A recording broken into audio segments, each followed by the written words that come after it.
Hi, can you hear me? I put it on mute because I was like running around getting my coffee and stuff and then forgot to unmute it. So hopefully you can hear me now. Let's see. I think that's my headphones. Let's see. Yeah. Let me know if you can hear me because that's always fun if you can't hear me at all. Okay, good. Thank you. Well, hi, Victor. Good to see you. Thanks for joining. I was saying that I'm so excited to dive into La Catrina today with y'all. This set they had announced. Hi, Zach. Thank you. So this set we had heard about the announcement of it at Fan Media Days last year, and so that was really exciting to see.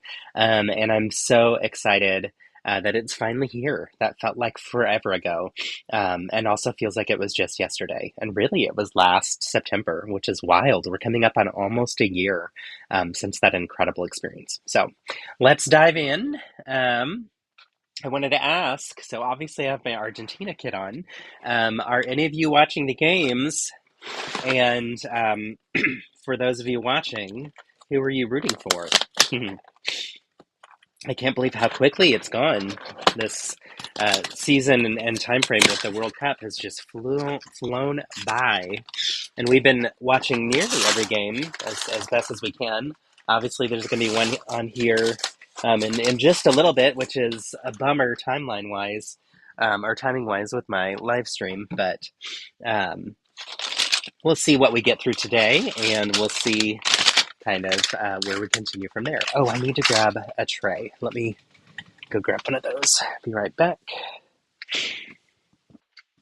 I find these trays to be so helpful when sorting parts and also when making sure that I don't lose parts in sets. So let's see. Here's one.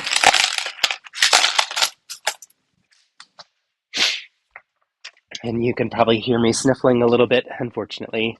We came back from New York on Sunday, and we both had a bit of a cold. So I'm hoping, I feel like I'm on the, like, over the hump of it and getting to the tail end of it soon. So that's good with Brick Rodeo coming up next week, but it's not fun to have a cold.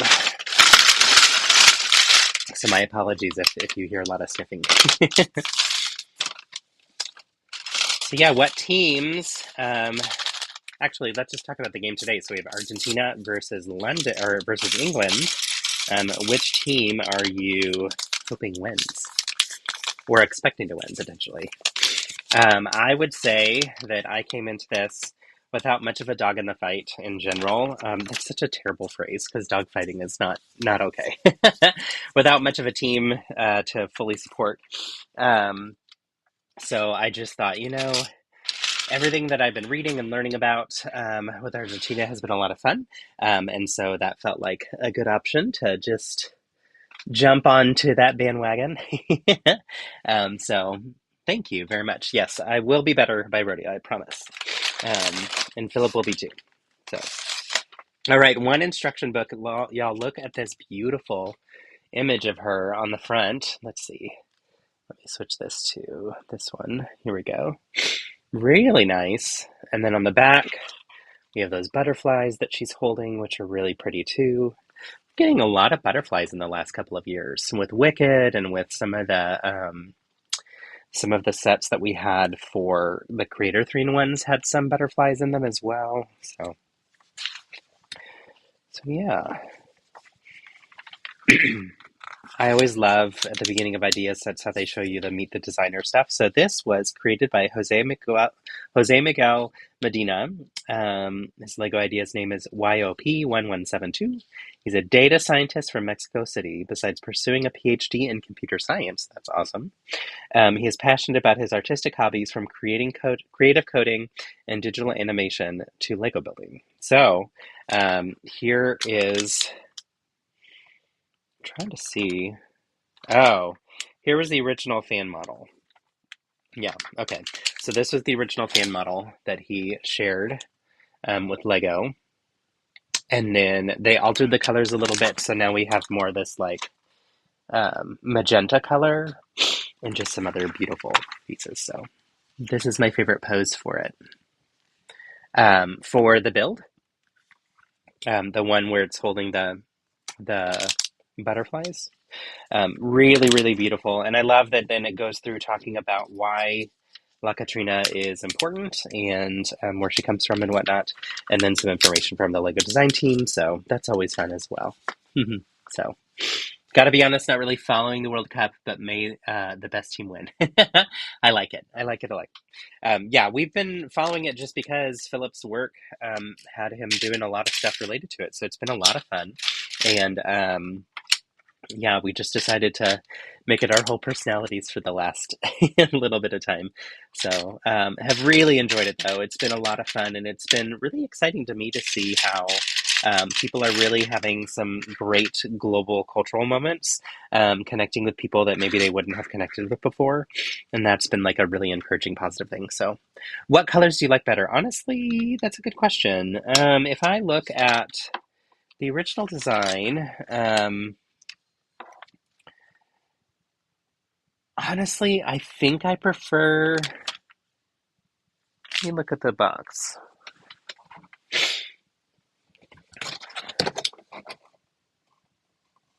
I think I prefer the finalized design from Lego, because this finalized design uses colors more as accents, and just looks really beautiful to me in terms of.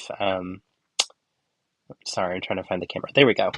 This final design uses the colors more as accents, and the orange and black doesn't feel so pumpkin-y, if you will. Whereas in the fan designer's original model, there was a hefty amount of orange and yellow orange, and I felt like it was like almost pulling too much towards Halloween, which I know, people can get frustrated around. Um, People thinking that Dia de Muertos is like an extension of Halloween, or like not understanding it whatsoever. To me, the original design just looked more that the orange and yellow are just like really vibrant and in your face. So I kind of like that the Lego final version has more subtle use of color, and I think it pops a little bit better. But yeah, it'll be interesting once I'm done building this to also look at the original design, and compare to see what types of things changed. One of the things I love that I didn't get the opportunity to do this time, and it's not every time, it's like random when it happens, but sometimes we'll get a chance to interview the fan designer and the Lego designers from the Lego Ideas side of things, and hear a little bit more about their perspective and what changed and that kind of thing. And one of my favorite questions to ask is like, what changed in the design from your original? And then, because these are the people who are the experts on it, they were the ones who created their original design. But then also, like, were there any things that changed that you were happy to see that change that you hadn't thought of yourself? Or were there any things that like you wanted to ensure stayed in and didn't change from your original design too? The cool thing that I've learned through the process of getting to do those interviews is consistently the fan designers feel really a part of the design process, which is great. I think Lego does a fantastic job engaging and keeping them involved, and feeling like their voice matters, and like the Lego designers want to honor what they created in the first place. So it's not like taken out of their hands and then all of a sudden changes and they just see the final product. They're like brought along for the entire journey and often involved in design decisions of like, hey, we want to change this for these reasons. Do you agree? Do you disagree? Do you have any thoughts? My friend Nick, who did the design for the Twilight house, the Cullen house, I've talked with him extensively about this, and he shared about how, one example was the original wolf that he designed for Jacob was scaled too big, and they wanted it to be smaller, and so they actually asked him to redesign it, which was really fun because he got to. It wasn't just he handed it over to them and they said this is too big, and so then they made it smaller. They wanted his input, and so they actually gave him the task of like, hey, if you want to, you can work on this and give us your take on it. And so that actually filtered in a lot of what he did into their final design, which is really cool. So my hope for this, for this builder is that they had the same experience, but like I said, from my experience so far with talking with fan designers, they've seemed to be really excited about how much they were brought along. So New York was amazing. We had a wonderful trip. Philip had some work stuff basically every day, and so while he was doing work stuff, I was doing work stuff as well, with some content creation and visiting different things throughout New York that I could gather some content to share with y'all, which is a lot of fun. So some I've already shared, and some is still on my phone needing to be edited. But I've been trying to make sure that things that are World Cup related are up, since those are more timely. So yesterday I shared about the FIFA Fan Village, which was really cool. That is where a whole bunch of, fun. So in the base, we are hiding some of these little butterflies. And actually, let me switch this back to this view so that you can see.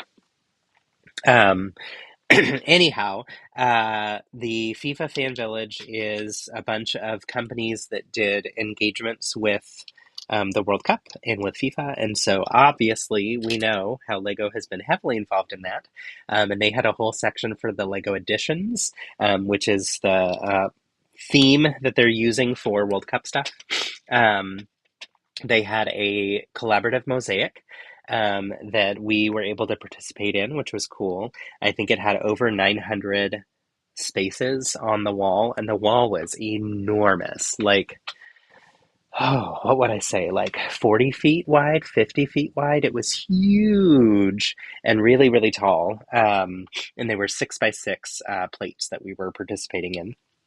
And then they also had, which this is my favorite thing, but they had um, the giant Lego trophy. And when I say giant, I mean this is like 35, 40 feet tall. It was huge. So that was really cool. And you could get in line to take your photo with it. And then also we took some selfies from like outside of the line to just get some different views of it and stuff. But then also there was a FIFA museum that is sponsored by Hyundai. So Hyundai partnered with them in 2018 to create the FIFA museum their first year. And ever since then they've had it. Included as a part of the exhibits and stuff. And that was actually really eye-opening and super interesting. So in my stories on Instagram, if you're interested, last night I posted, I think 4 questions that are just like fun multiple choice questions of things that I learned from the museum, which was a lot of fun. Okay, so here's the base. Like I mentioned, we have these hidden butterflies, but also we've got these marigolds, which are key to Dia de Muertos as well. And so that's really pretty that they're included in there. I do think it's important for them to have orange and marigold design and aesthetic with Dia de Muertos builds. And so I'm glad to see that we've got some of that here. And it'll be interesting as we continue to build to see where else it shows up. So. But yeah, a lot of this, it looks like it's going to be completely covered up. So fun hidden details. I love when Lego does that. I just think it's so fun. And then tons of these different pieces. So you got this round 3x3 and a 2x2 and 1x1. Actually, not 1x1. It's the quarter rounds that are in here too. So yeah, we stayed in Bryant Park.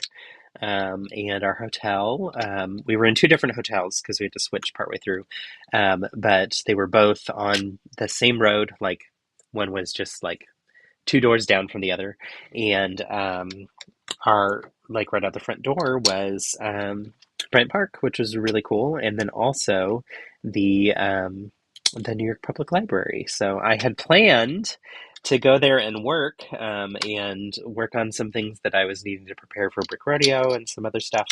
And so I brought my laptop, but I ended up not having the time to do that, and that's okay. So we saw a lot of shows. I saw 5. Philip saw 4 of those with me, and they were all so good. And all so different from each other, which was great. We love Broadway, so such a treat to get to go and really just dive into the theater world for a little bit. One that I'm thrilled that we saw was Cats, the Jellicle Ball, and I was so sad to see just this week they announced that they're closing, and It's a phenomenal production. It's really, really well done. It has a lot of queer representation in it, and just beautiful music and reinterpreting kind of the idea and story behind cats in a new way that, in my opinion, actually gives it a story, um, and gives it purpose and meaning just way more than it had before. And, in my opinion, I think Cats tends to get people who absolutely love it or who were like, what the heck was that? And I would say I'm one of the what the heck was that ones. And so it was nice to get to see it in a different context. And I was just blown away. They did it in the format of a ball. And when I say that, I mean like from queer and trans history in the US, in New York in particular. So like those types of balls, and they had two guest judges each episode or each performance, and our guest judges were Andy Cohen and Phaedra, who was a housewife, but we know her more from we don't really watch Housewives here, so we know her more from Traders. So that was just really fun. It was a treat. But yeah, I'm so sad that they're closing. That'll be one that I would hope that they would have some way to record it and capture this moment in time because it's just incredible. So glad you enjoyed New York. There's a lot more to New York. I live and work in upstate, in the capital city of Albany. Yeah, I you had messaged me too about like, hey, we also have Lego stores up here. um, excuse me. We do plan to go at some point. It's just with this one, it was also centered around Philip's work project that he had to be basically in Times Square every day. So hard to get out of the city. And while it was vacation for me, it was work for him the whole time. So yeah, we had to make sure that we were around for his stuff. But we do want to go to like a lot of that area within the Northeast that people don't visit as often, but especially during the fall. So that's on my wish list. So we'll see. All right, almost done with the base here. And it's fun that we're getting all of these round. I don't know that we've had these round tiles in 3x3 in this color yet. So it's nice to get them. We might have them already, but I don't think so. So yeah, so here is the base. It's pretty simple. I do like that there's hidden details inside, but yeah, um, there's that. So let's dive into the next section, and I like it. Looks like we're going to be building upward from here, which makes sense. So,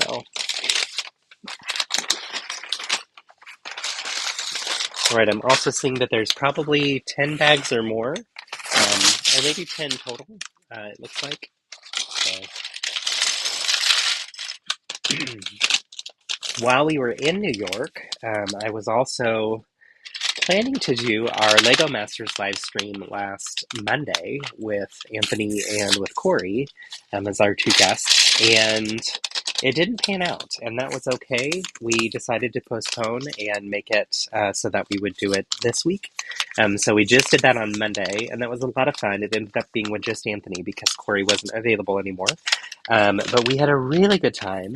And then because of that postponement, we also are trying to stay on track with having it end and wrap up right around Brick Rodeo. And so we are also having one tonight. So I'm going to be streaming a lot today.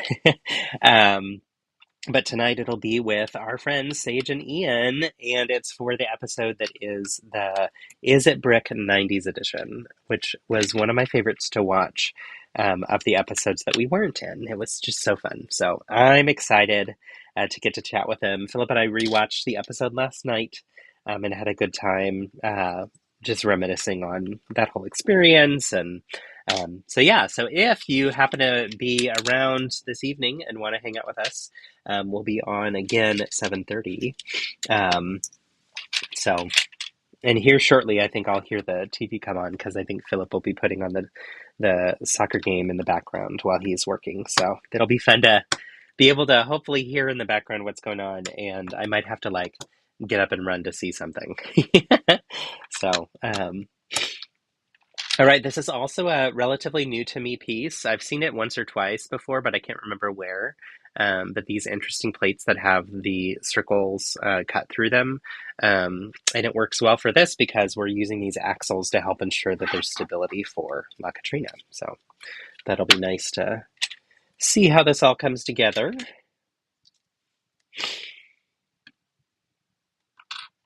And from the looks of things, these should be sitting flush. Okay, yeah, I just have to push them down a little further. So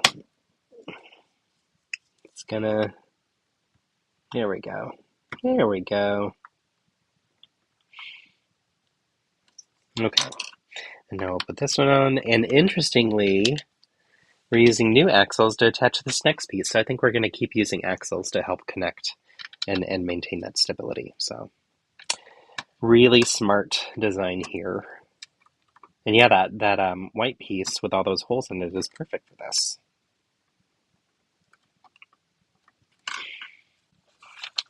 Have y'all ever had a brick separator fail on you where it's been used so much that it like starts to get bent out of shape?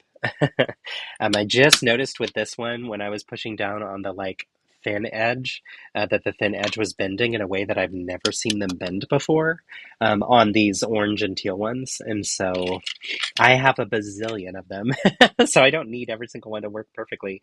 But that just surprised me. The thicker ones that are that came with the dot sets, those dots art sets, those I've had fail on me many times over. They tend to be like one and done use. I feel like maybe not one and done, but just not that long lasting for sure. So I was curious with wearing my Argentina kit if I was going to get any hate from anybody in the comments who's a big fan of um, of England. But my bracket was busted really early on. However, I had Argentina going to the end and winning, so I that's the only option I have left to uh, continue to do okay with it. Every other team that I had moving forward went out really early in the tournament. So magically, this one has stayed within it, which is fun. So, and honestly, I don't really care. It's just fun. It's just fun to root for something. So, and honestly, I do love sports. I love watching games, and Philip and I don't go as often to some of the live games that we could here, but there are quite a few options in Austin. So when I worked at UT, I used to go to some of the UT games, which was a lot of fun. But it's been a while since then.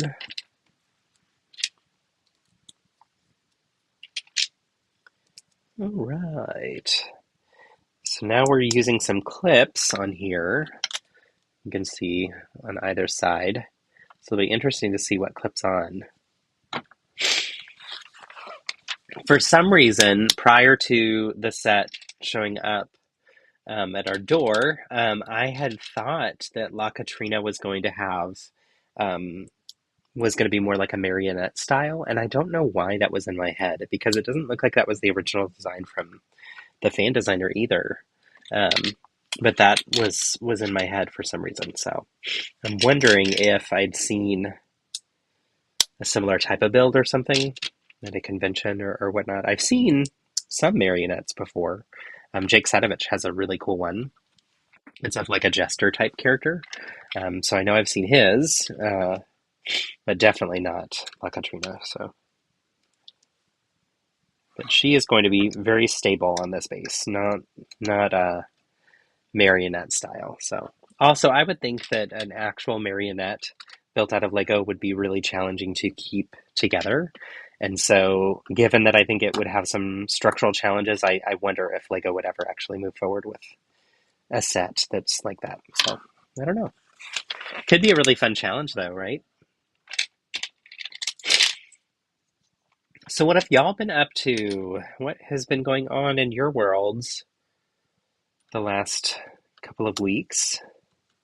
It does feel weird to me that I didn't have a live stream last week. I get so used to seeing and spending time with y'all, and it felt different to be like, oh, I have an off week. So let's see. Didn't want to say anything about Argentina. Our friend Grant, yeah, I asked him who he wants to win, and he said any team except Argentina. The truth is, a lot of people feel that way, which is really interesting to me.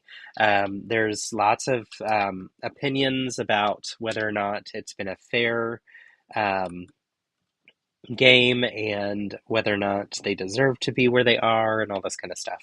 And people think they're getting some special treatment. There's other people who don't and who think it's fine. So I saw someone post Lego. I'm sure you've seen this on social media, but the silly meme that's going around of, here I am getting ready for my Netflix interview about whatever, fill in the blank.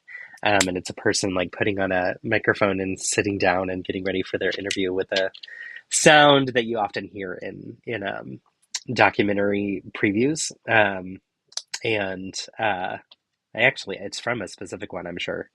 But someone did that, but did it with Lego, which I thought was so cute and clever, where they had minifigs getting ready, and they were saying 10 years from now when we're asked to participate in the documentary about the corruption of the 2010 game, or the craziness or something of the 2010 games, and then they listed a whole bunch of things that have happened this year that people have been upset about. I was like, oh, I didn't realize there were that many things that people were upset about, but quite a few. So yeah, I'm sure Grant will give me a hard time when he sees my shirt, and that's okay. He apparently has been a big soccer fan for many, many years, which is a lot of fun. That's something I learned through this process. All right, done with bag two. Lots of clips. So interesting ways that we're going to be attaching things. It looks like using some of these Technic pieces too. So let's release Escandalo, right? Yes. Right, let's move to bag three.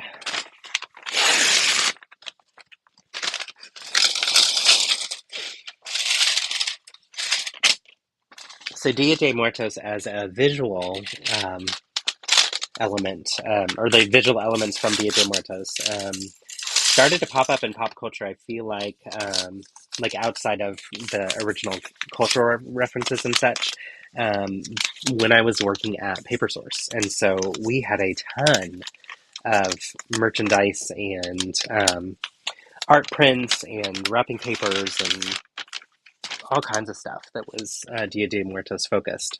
And that's when I first was exposed to it. And what was fun is I actually have a lot of friends in Austin who this is a part of their upbringing, and they shared with me about why it's important to them and why they were both happy to see more representation of it in culture, but then also feeling like people are not understanding the real meaning behind it and purpose behind it. And so I felt like I got a really good education from some friends about what this experience means to them. And then when I worked in corporate and was building out our employee resource groups, our Hispanic and Latino group in particular did some events around Dia de Muertos, which I thought was really fun.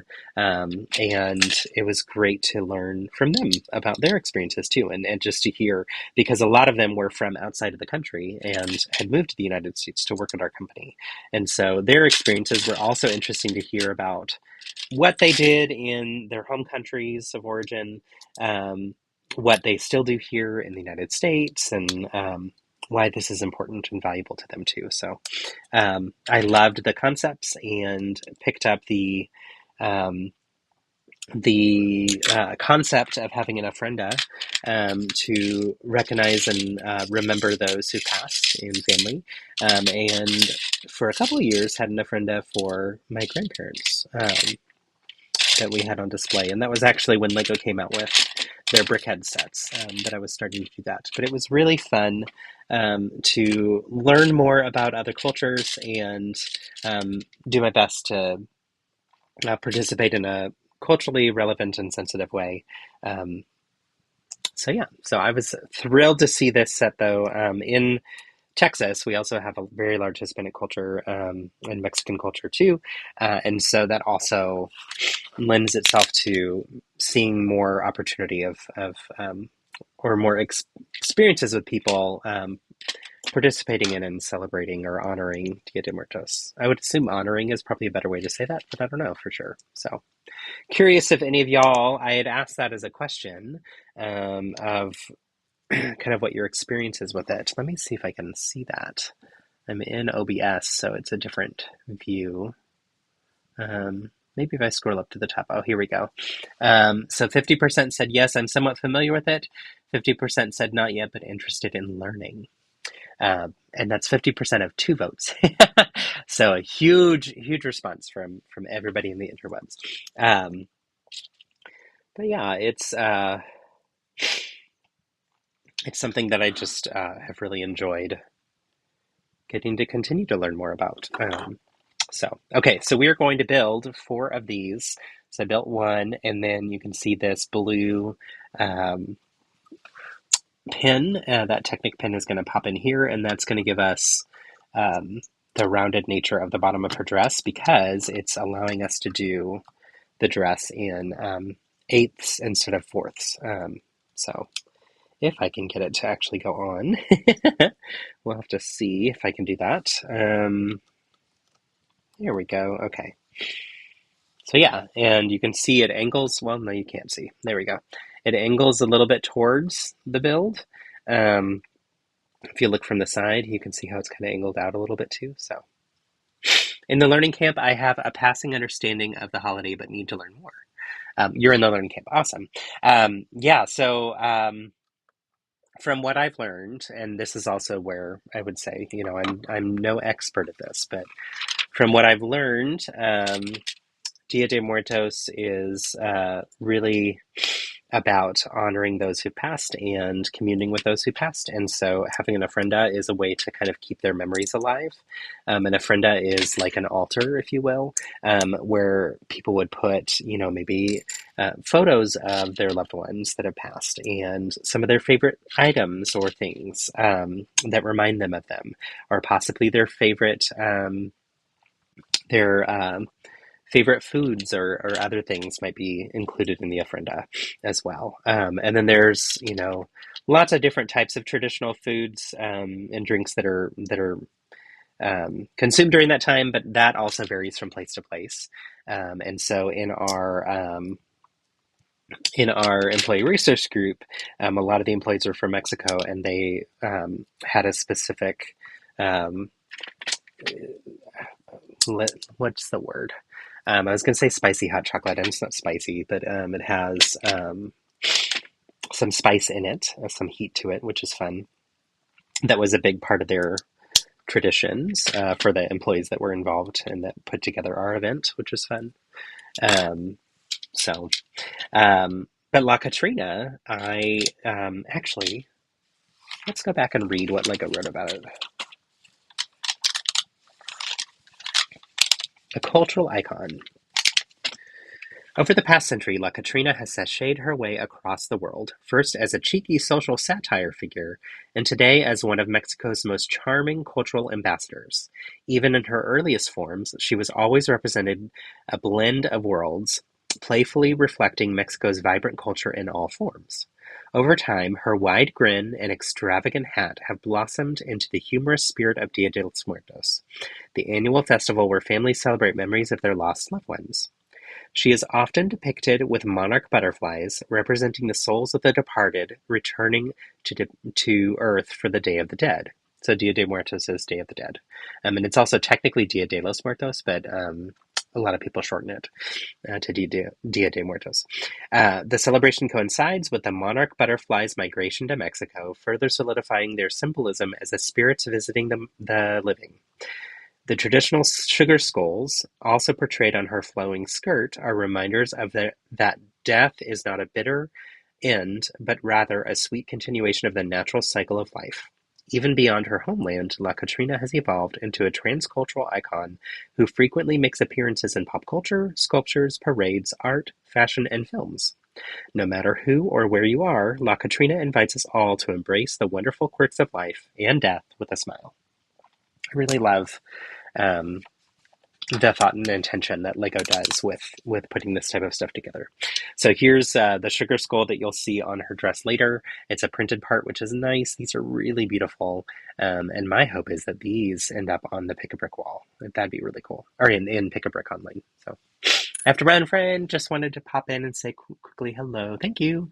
Um, Thank you for the well wishes too. And yeah, looking forward to seeing you at Rodeo next week when we will be healthy, I promise. So also posted this in the Discord, a link to that browser extension that is now live. Yay! Congrats! That's exciting. That's really exciting. Pick-a-Brick data and all that together. That's really cool. Thank you for building that and sharing that with us. That's fun. So let's see.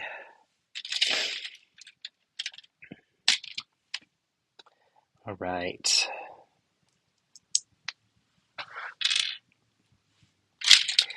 Y'all got me distracted with learning. It's the easiest way to distract me. If anybody ever wants to get me off topic or lock me in some kind of conversation, if you can tie it to learning, I'm there for the long haul. So, excuse me. Yeah, not fun to have this cold. So, but like I said, I really do feel like we've passed the halfway point and are moving towards feeling better, which is good. So I feel much better today than I did yesterday. But yeah, I just had to cancel my hair appointment for tomorrow, which was super frustrating. But I don't want to risk getting my hairdresser sick. So, all right. Yeah, I got really distracted and was like partway through building the second one, and then I just started building the third one without continuing the second one. So, oops. Let's see. Here we go. Okay. Okay, now they're at the same spot at least, so maybe I'll get the third one to that place as well. So is this a set that any of you are interested in or wanting to do? Wanting to get yourself? Or just joining for the fun of the stream today, which I always appreciate too. You're always welcome to be here, whether you're excited about the sets or not, of course. So, also, Paul and Sean, since you're both, I believe, still on here, are either of you going to any conventions this year? It'd be really fun to get to see you and meet y'all in person. We have Brick Rodeo next week, which will be lots of fun. Really excited. It's in Austin, so it's right here in our hometown, so that makes it very easy. It's technically in Round Rock, which is a city just north of Austin, but it's more or less Austin. So you have plans on it, but going to wait on a discount. Got the River Otters on a Best Buy drop for 20% off last week. Nice! That's really fun. The River Otters were one of the 5 sets that I was able to share with builders who won the drawing. So the person who got that one just messaged me and said that it arrived, which was really fun. So I love getting to be able to reward people's participation in the build challenge with those sets. So, and that was one that I thought I was going to get for review and didn't get it, and haven't had a chance to build it yet. But I did get to see the final build when I was at Fan Media Days and got to interview Chris McVeigh, who's the lead designer for that. Oops, where did it go? I lost a. Oh, there it is. It's on the floor. I lost a leaf. Yeah, Chris McVeigh was the lead designer on the Otters, and it was so wonderful. We had a really good time chatting, and I totally fangirled over him because I've loved his stuff for a very long time. I followed his social accounts prior to him getting his job at the Lego Group, so I was like, "Hi." I'm embarrassed to say how much of a design crush I have on you. So he's really, really cool though. And yeah, it was really neat to see the design, and it was also really fun to see when you have two of them how they can hold hands, which was really cute. So let's see. I'm doing a mainly local shows this year. Okay. Chicago was the trip. That's fair. Yeah. Can't be everywhere, I get it. We haven't been to any yet this year, so I'm excited for rodeo this weekend or next weekend. And then I will be at Brick Slopes in the end of August, I think it is, and then at in Montreal in October. So, also congrats to Ian and his Jumanji. Yes, right? I am so proud of him, and that has been a long time coming. I remember when he had first designed it, and I think he brought it um, uh, to display at Brick Rodeo. Um, and yeah, it was just so exciting to see that news. So I actually, one of the things I wanted to do today was to film a little video, like a reel, talking about it because I'm just so proud of him. And it's such a neat design. He did such a good job with it. So yeah, um, could go to a kinder person too. Like he's really, really a good person all around. So very excited for him.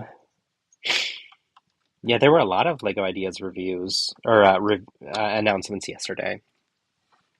And then also the announcement about SpongeBob. Are people excited about that? It's interesting. I was watching somebody's rant about it yesterday on Instagram, and they started by saying, "We all grew up watching SpongeBob," and I just laughed at that because I was like, "No, we didn't." Many of us have never seen it, so that's not fully true. You grew up with it though, and yeah, their biggest complaint though was that they felt like it was a set that should be for kids. But truthfully, when you ask kids about SpongeBob, many of them know of him from memes, but don't actually know him. Like the people who actually will want to buy and build this set are adults that have nostalgia around it. So I thought it was just a funny take to be like, this is not okay because it's a children's thing, but it's like, well, but the people it's reaching is actually adults. So it was definitely a brick rodeo, right? Yeah, so cool. Yeah, I'm excited to brag on him tonight during our live stream since he's one of the two guests. So it's fun with Lego Masters. For that episode, the Is It Brick episode, they hosted a watch party here in Austin with one of the local bricks and minifigs that's a little bit further away from our house. And so we drove out to it. It was like a 30-minute drive or maybe a little bit more. But went out to it for their watch party and got to see it live with him and his family or he and Sage and their family rather. And that was such a treat to get to see them and spend time with them, um, and just watch it all together. So uh, it's fun that the last week's episode that we watched was the Masquerade, or Mondays rather. And at that one, we had also gone to Anthony and Joe's watch party. So it was fun to get to share those experiences after us having some epic watch parties here in Austin for the first 6 episodes. So I'm the same way, Justin. I totally did not want SpongeBob. Oh yeah, I just was like, it's not. I've never seen it. I don't really have a connection to it. I don't know. I mean, I know enough about it from what I've seen in pop culture stuff, but not. I don't feel like I know him. I didn't grow up with him at all, and so the hot takes that it's really something that's meant for kids, and how dare they not make it a full theme? My thought is the kids wouldn't be playing with it. They don't have the connection to it that the nostalgic adults who watched it, which those adults are 10 to 20 years younger than me. So, uh, but yeah, honestly, it looks like a beautiful build. I got excited about just the shaping of um, the houses. Both of the structures, I think, are really beautiful builds. So that alone would make it really fun. But yeah. Should be a little extra work on Lego's part, but would be fun, interesting to compare and contrast and learn. I think I missed something. Let's see. I've been starting to think, especially with this La Catrina, when the builders submitted studio or digital files, they should be made available to the community to examine and compare. Oh, interesting. Yeah. Um, Many builders don't do, well, some do digital, some don't. And so for those that do digital, they would have those files, right?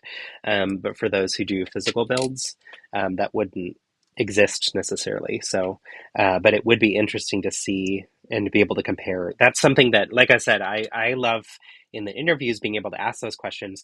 Also because you and I see all the stuff that gets submitted, or we see a fraction of the stuff rather that gets submitted to Lego Ideas, let alone we don't see every single um, idea that gets accepted early enough to look through all of the individual pictures and see all the different pieces. Like, there might be other people who are much more on top of things and aware of it all along, but I just don't think every single person um, is able to do that. And so it's hard to keep up with all of it. And yeah, having just like even a cheat sheet on here's some things that changed from the original design and why, like, I think that's just fun, interesting stuff to know. So. Also, the volume of submissions they get, it is ridiculous. It is so wild. If you looked at like just that Pokemon challenge that a number of us participated in, or I tried to, but messed up on the instructions, um, there were hundreds just for that one thing. Like, holy moly, there's so much to have to navigate with all of that. So, okay, these are really fun, beautiful little sections. So we're building kind of this like flare out piece here, and it'll go well to kind of cover up any gaps that are across here for that as well. I meant more for those that are accepted that have files that exist. Agree it shouldn't be. Oh yeah, no, yeah, for sure. And I think I appreciate that they don't require it for submission, but for those that have it, yeah, like why not just automatically share that? It already exists, so you'd think that would be something that they could just naturally do. I wonder how much they. Yeah, I wonder if there's any reason that they wouldn't want to have that shown. I don't know. That's a good question. But I like the thought. I like the idea of it for sure. All right, and then these are going to be finished off with those beautiful sugar skull printed parts.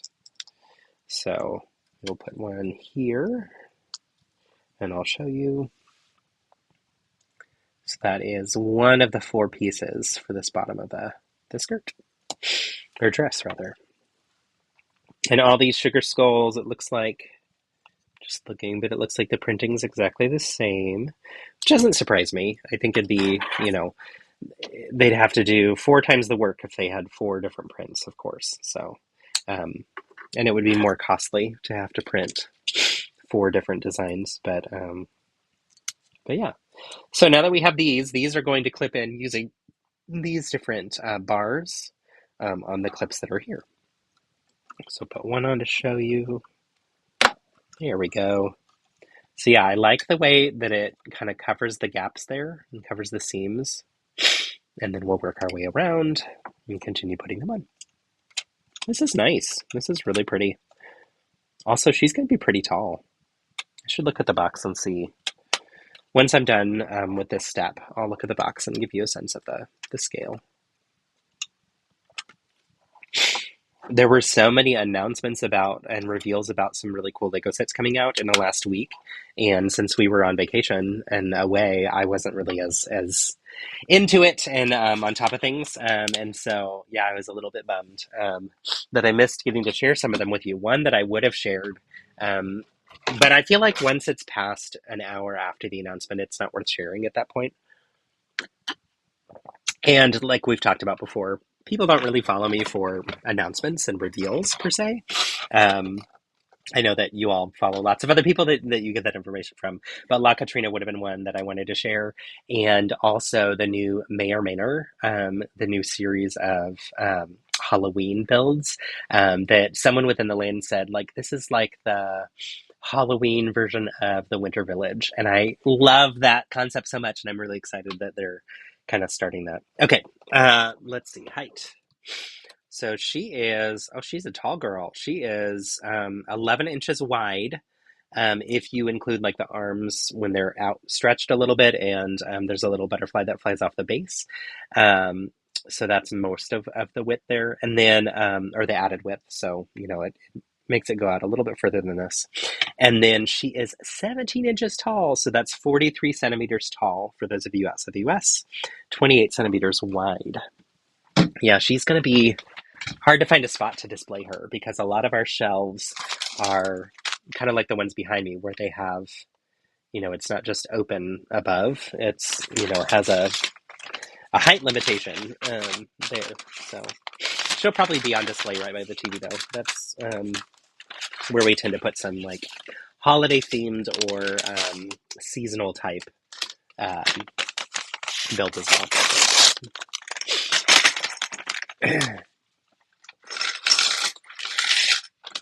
Let's see. Interesting today discovery.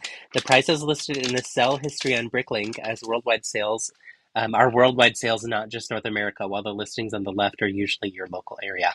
Really? That is interesting. I've wondered about if it's worldwide or country based, but it's weird that one would be one and one would be the other. Huh. And then unless it's something you're excited about, yes. Yep, don't come to you for breaking news. Exactly, because that's not, yeah. Love the Fall Village Halloween series and can't wait for next year's. Yeah, I'm so excited to see what comes from that. I think it'll be really, really cool. The other ones, I think no, I did. I got the Pokemon one up because I was really excited about that one. Which, y'all, because we were on vacation, so I had La Catrina. I had another set that I can't tell you about, but that you'll learn about eventually. And I had all of the Pokemon sets. So that's 18. So the three big ones, and then 15 of the Smart Brick ones that all arrived last week. And I was like, no, we can't just have those sitting on our porch. So thankfully, the way that Lego ships them, it's really easy to put them on vacation hold. But they all arrived on Monday, and it was so overwhelming to have all of them just show up at once. I was like, oh my gosh, there's so much to do. If we had been here last week, I could have like started working on some of them. But all of the ones that arrived, had embargoes of yesterday or today on. So I couldn't have even used any of them in my live stream last week had I had them already. So it ended up being fine. But yeah, I definitely need to dive into building though, because I'm not going to get through all of them on live streams for sure. A lot of them are going to need to be built and shared as like more not traditional reviews because I don't really do traditional reviews, but as like sharing other content about the different sets and stuff. So the listings for sale on the right are country and the sales are worldwide. API shows the country code for both. It is interesting though, and it's kind of confusing that it wouldn't just be the same content or easily defined. To me, it's I'm in Bricklink a fair amount to order some things here and there, but I still don't feel like I know all the bells and whistles of how to navigate everything very easily. I've gotten better over time for sure, but I tell you, whenever, I'm sure you've all experienced this too, but whenever someone will ask me questions like, how did you get minifigs that look just like you and Philip? I want to get that for my family too. It's usually coming from someone who's not an AFOL. And just to tell them, oh, get it off Bricklink. That is a crap answer, y'all. That is so not fair. Because if you tell someone to go to Bricklink and they don't know what it is, and they go for the first time ever, it is the most confusing place. But, and I know they've improved for sure. I think they've done a lot of great things to improve, but I feel like it's the hardest thing to describe to people. So my default is to say there's a website called Bricklink where people resell individual pieces of their Lego collection. And so that's one way to source the parts that you need. And it's more or less like people having their own eBay stores where they're selling their own stuff from their own home.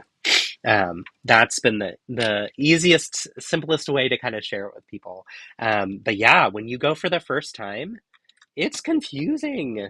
You have to kind of learn the ropes and figure those different types of things out. So I do think that it's improved, of course, but yeah, it's not necessarily the easiest to navigate. So even Pick a Brick Online, which that's been improving um, on the Lego website, I feel like almost daily there's always improvements there, which is great.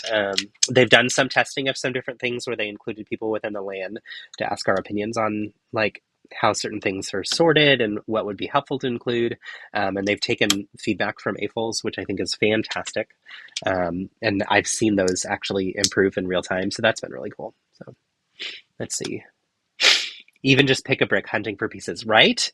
It is not easy, and not knowing what type of not knowing what to call a Lego piece, especially when thinking about how it's listed as something different in Bricklink than it is in Lego, which is the most annoying thing to me that they don't have that merged yet because they are now Lego owns Bricklink. So eventually, I would assume those things would merge, but maybe not. Maybe they'll always keep it as separate languages. But yeah, one of the things that I love when facilitating workshops with people is when you're building with builders who haven't ever built before.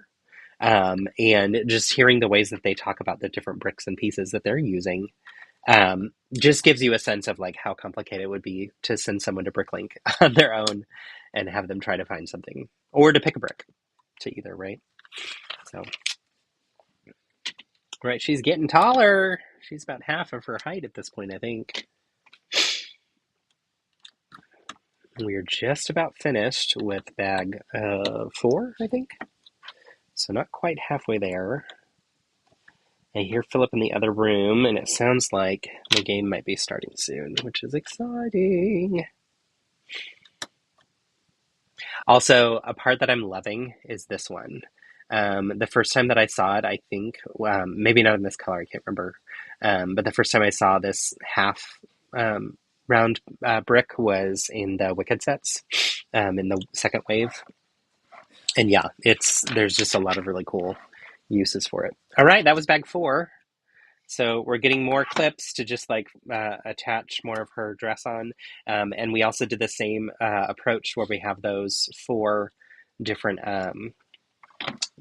Technic pin placements set up and good to go. Okay, I said 10 bags and there's 12.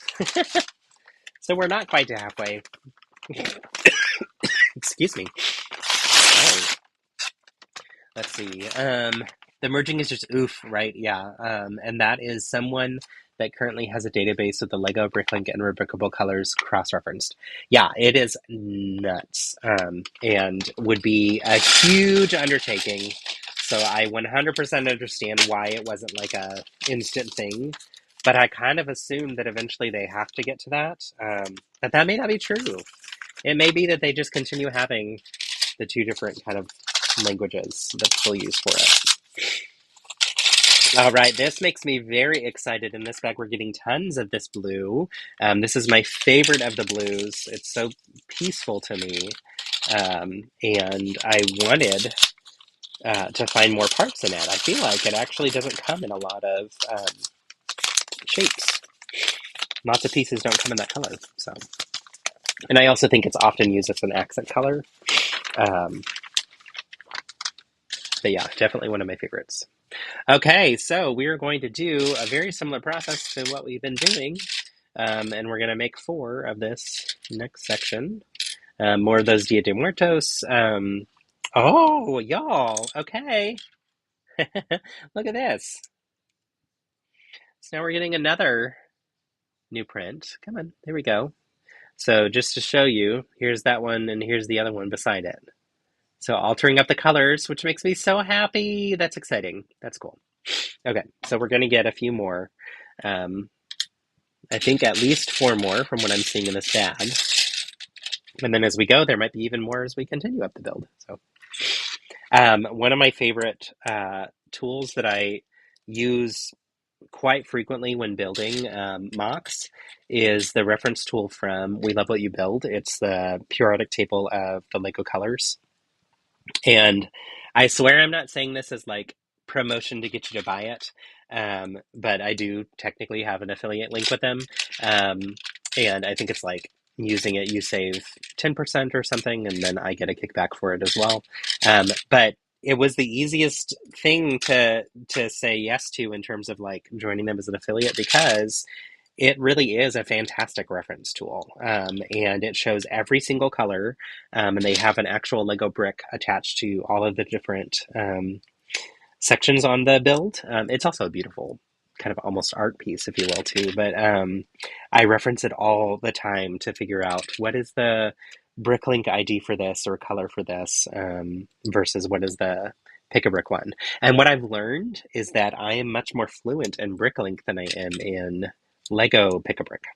Um, I've just had more experience with it. So, um, but yeah, that's been one that's been super helpful for me. And they've come out with new versions every handful of years because there's obviously new colors that come through. I imagine that they'll have a version 6.0 coming sometime soon. The one that I have most recent on the wall is I think it's the 5.0 version, which is their most recent ones. Um, but yeah, they've tried visualizing it in different ways. So they tried checking out if they could do like a more like a subway mapped style, which was pretty, but it's not necessarily helpful. So, or it's not as helpful. Which periodic version do you have? I have version 2 with a black background. The one on my wall is version 3. I have version 5 in its box over here, and the reason is I went to open it and put it up on the wall, and it was blurry. The printing was all off. So I think somehow when it passed through their printing system, it like got messed up, and so I don't use that one because it's not right. It's not finished correctly, and that was the first time that I've had a product from them that didn't meet up to standard. And so I told them, and they were going to send me another one, and actually they never did. I forgot about that. But I haven't pushed for it either because I figured a new version will eventually come out, and then I can ask about getting another copy so that I can use that, and also share with y'all. So, um, but yeah, the new colors that have come out since version 3.0, I think it was just before reddish orange came out, if that gives you a sense of like what's changed since then. So not a ton has changed since then, but enough that, a new version should be around soon. So, and this version 5.0 came out just before, or not just before, because this year is the year that we started to get those new purples and pinks. But the version 5 came out before those were around. So, that already is another set of colors that'll need to change. I am just picking up the pieces in front of me, but not looking at the colors. And I'm realizing now that there's specific flowers of specific colors that I need to be using. Flip those. Here we go. Yeah, I'm loving the more restrained use of color in the Lego version now that I'm actually building it. I think it's really beautiful, and it's going to make her stand out even more, I think. So, yeah.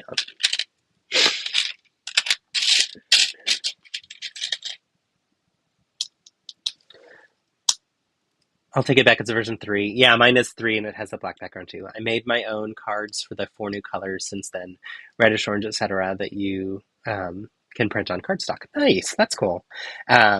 Yeah, like it's not necessary to get every single version, over time. But if you bought an earlier version, it is nice to get the new updated versions. But I always feel bad about like, well, what do I do with this older one? So whenever I'm so glad that we're talking about this now because I did forget about the other one that was in the box over there.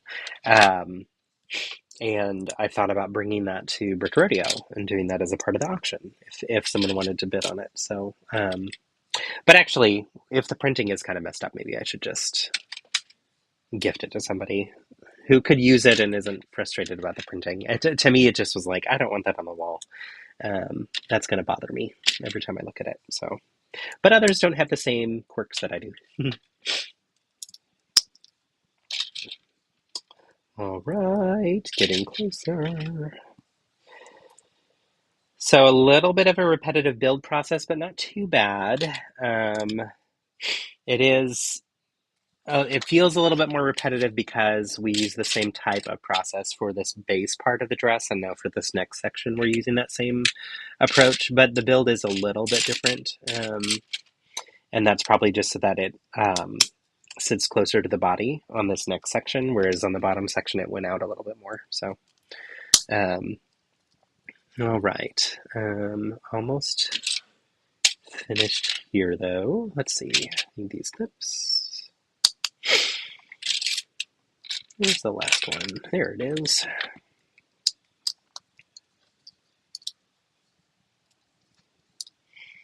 Okay, so we got them all up to this point. They're gonna have the La Catrina. Oh, I did these wrong. These go up one. Oops, sorry, lady.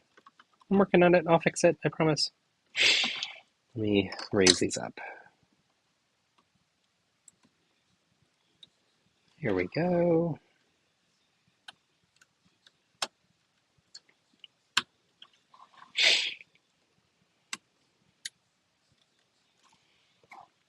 Yeah. Okay, that's better. So it looks almost like it's like blending in with the black part of her dress. So, or kind of coming off of that portion. And I noticed it because that's how this one is. It's raised up a little bit more. So, all right, let's see. Thank you. I love this that you uploaded those. So you just upload those to Discord as well if anyone else wants to do it. Problem is I'm starting to run out of space with 5 more colors. Yeah, that's where they need to create a new one soon. That has it already on there for us. So, but yeah, I may download those and see about doing them myself as well. Okay, I need to finish all 4 of these. So the way these attach, so we have that pin that has an axle side and then a pin side on it for Technic pins. This then attaches to here with the clips, and that allows it to flip up and down. And then, wait, how is that? Oh, no, I did it backwards. Let's try that again. You flip it this way. There we go. Attach it there, then have it angled down. And then now this will go inside these holes. Oops. So we'll slide that first one on. I hope it doesn't pop off. There we go. Okay. And yeah, I like this, how it kind of layers on top of the dress part below it. Pretty cool.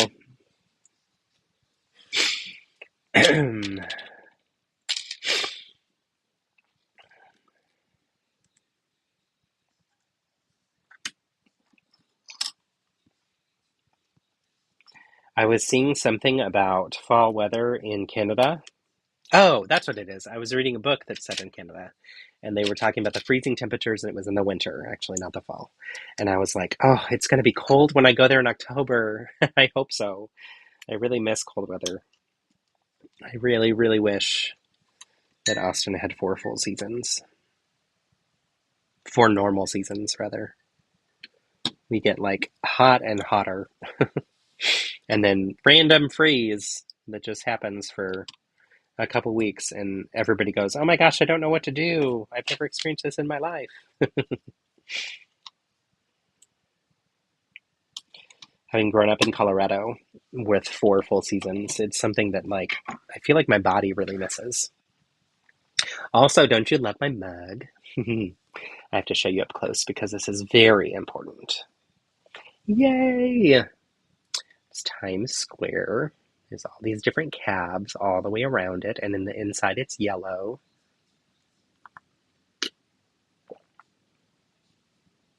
We use these stackable, colorful mugs with the colors on the inside, and then they have fun patterns on the outside from Starbucks.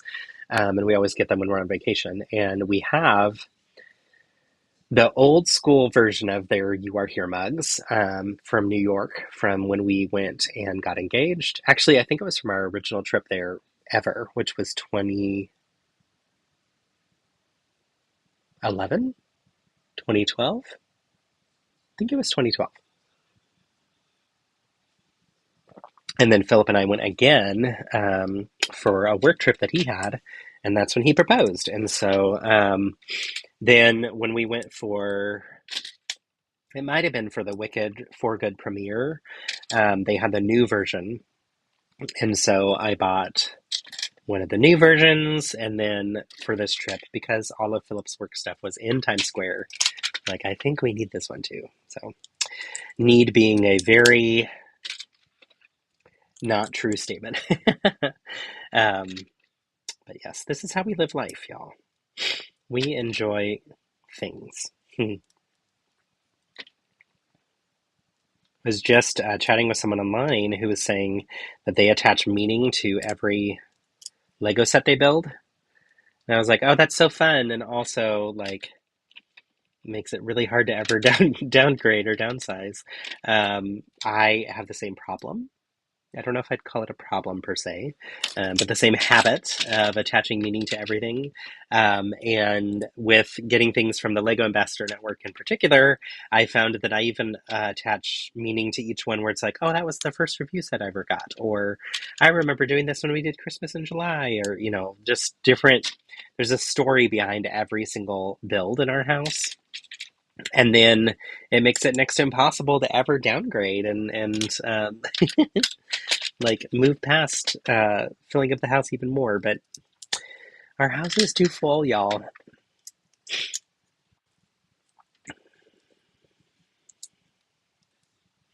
I need to be less attached to things, I think. Don't tell Philip. Okay, so we're using that same process that we did. This is actually very similar. Actually, no, this is identical. It's just the difference is we're using this blue. I don't have that camera on. There we go. We're using this blue. So again, really pretty blue. I love this one so much. Come on. Focus on the blue in front of you. Why isn't it doing that? It's like it wants to focus back here. What in the world? Come on, camera. There we go. There we go. Yeah, so pretty. But these builds are identical to the other ones that we had below. So less exciting of a build process, but still really pretty.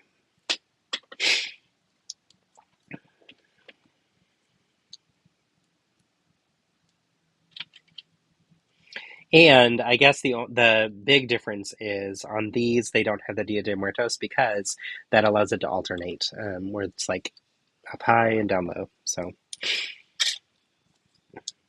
but yeah, identical. So,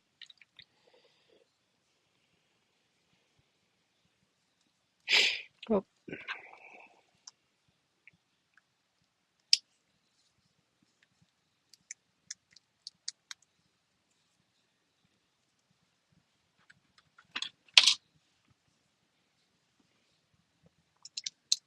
all right.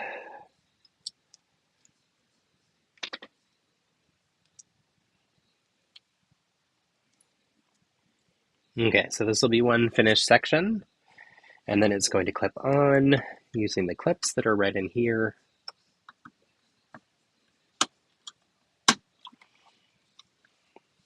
So that overlaps and finishes that detail too. That looks really good. This is creating a beautiful dress for her. This is really cool. Good job, Lego.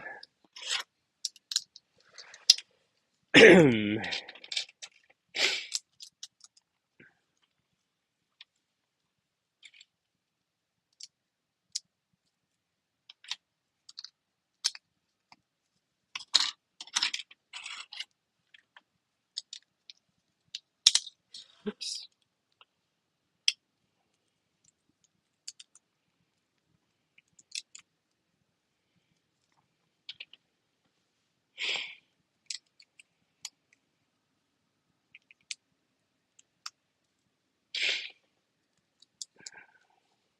It's interesting to me that we use these boat studs here because it doesn't overlap anything. I guess it's just to like bump up against this piece a little bit, but it doesn't feel purposeful.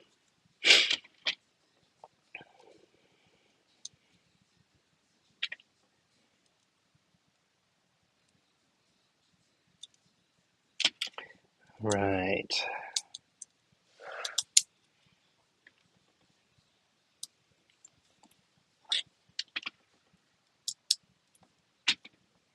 Such a pretty build.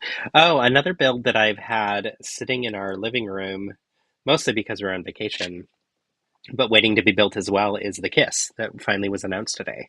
And so, funny enough, that's actually a piece of art I have never seen in my life.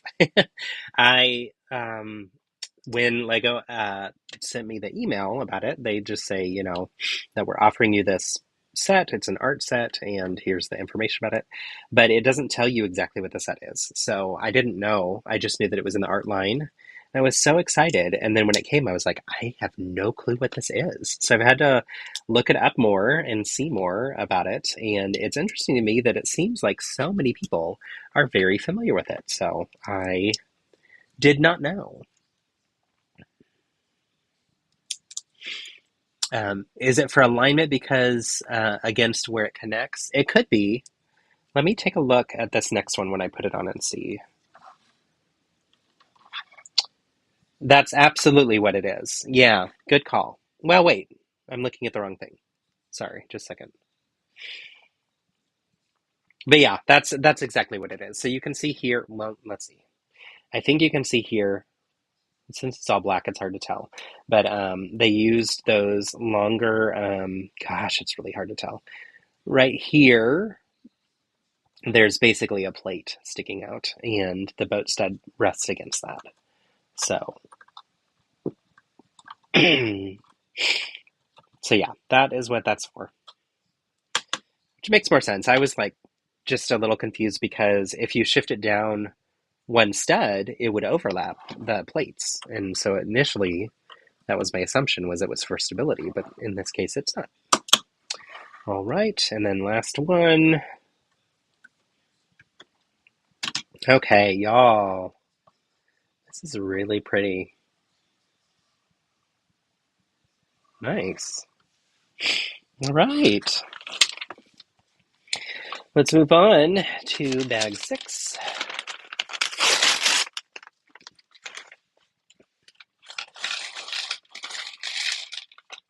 I'm thinking it's to get that desired angle or so it's not too loose. Yeah, that's probably true. Like it feels like I always know with things like that, there's got to be a real purpose to it for sure. But it wasn't for stability in terms of at least like overlapping studs. It's more for spacing. Which, yeah, when you push on these, like you can feel them bumping a little bit against the thing below it. Trying to see.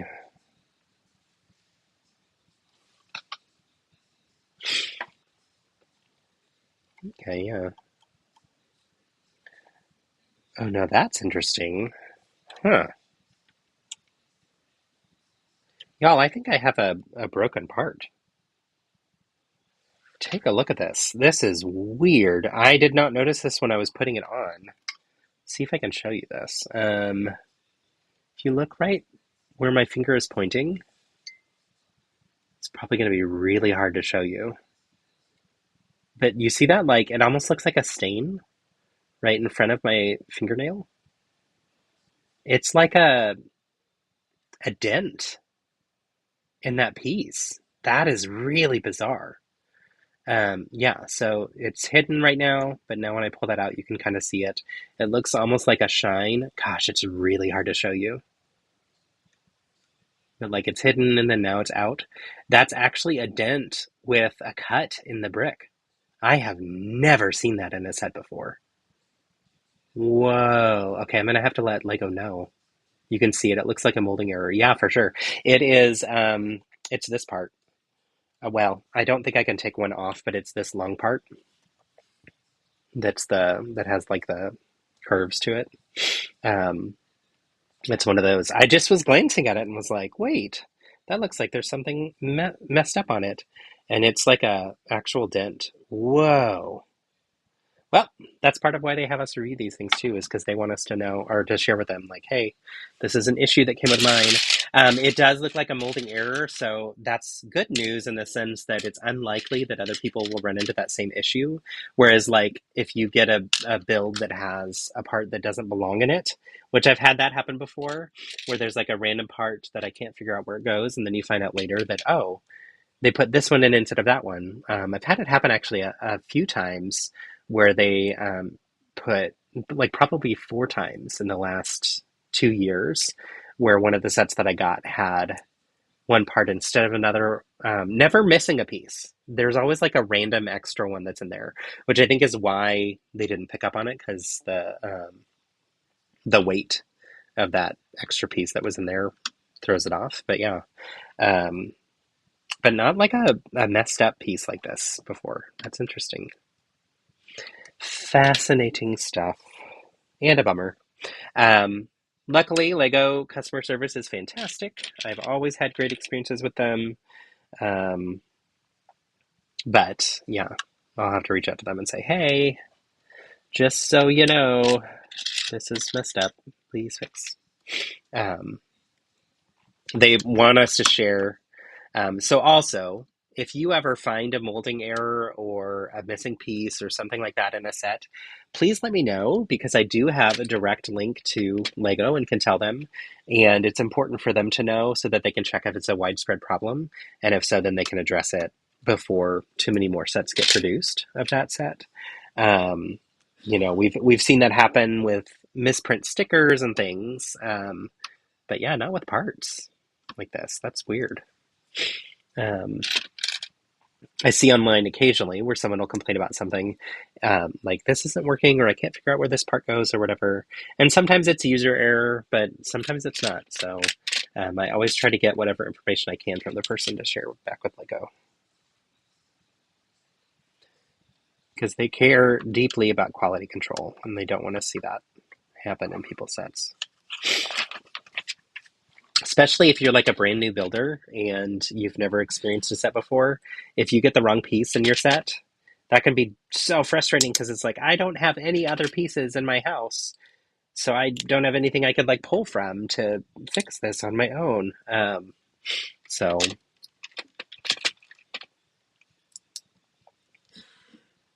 I always find it interesting when Lego or Lego mock builders do this, where they have the regular snot brick right next to a bracket, since the bracket sticks out ever so slightly more.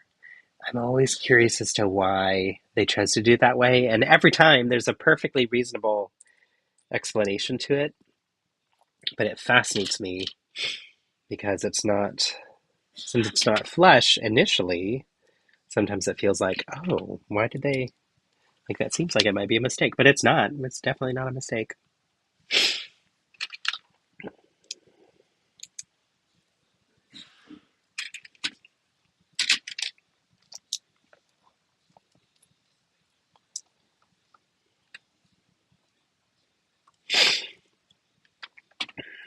Let's see here.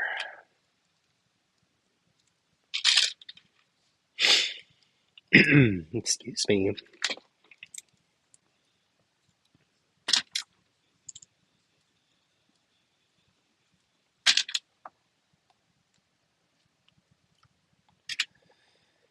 So many uses of clips and bars in here, and that's honestly something that I found in a lot of sculpted sets lately, where I've thought I need to start learning how to do that in my builds, or incorporating that into my builds.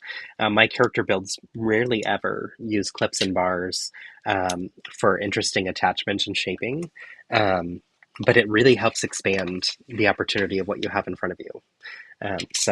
You can do so much more with interesting angles and stuff if you do that, which we're seeing here with the beautiful way that these kind of flow out. So maybe that'll have to be one of our build challenge prompts some month. So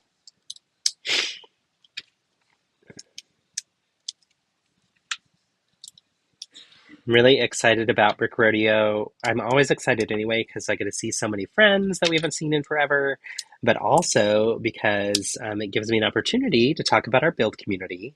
And we always get a lot of local people who join afterward, which is a lot of fun. So looking forward to seeing if we can recruit some more builders to join us and connect. And, you know, that's always a good time.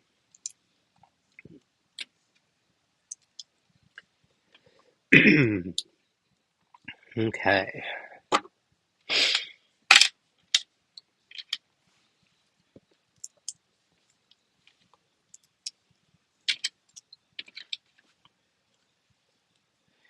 The game's been on for a little more than half, or a little less than half, I think.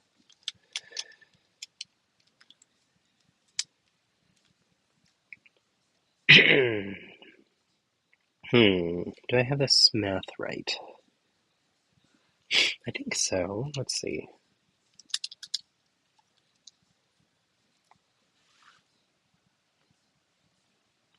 Oh, yep. And then that's going to go on here. Interesting.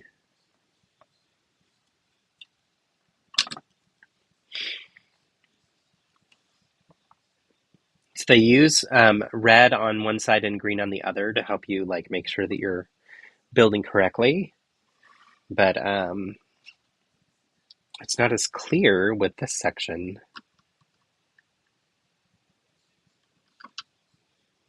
Wait a minute. Wait a minute, just a second, y'all. So this is facing this way.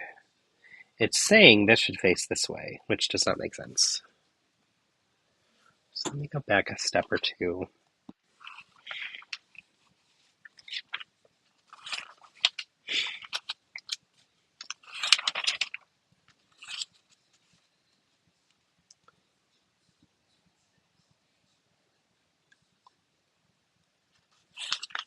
Sorry, y'all.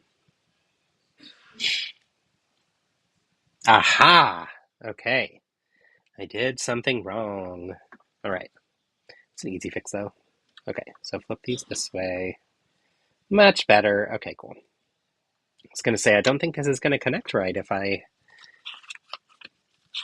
have this off. There we go. Okay, so now this will fit on here, which makes more sense because now that actually studs down. Okay, cool. Fixed it! I know that doesn't make any sense to y'all.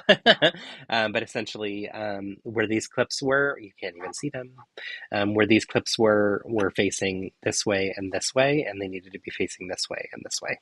So, kind of confusing to explain. I'm going to pull this up a little bit more so you can see more of this and my neck. All right. Next piece. So this looks like it'll be right where her waist is, I think.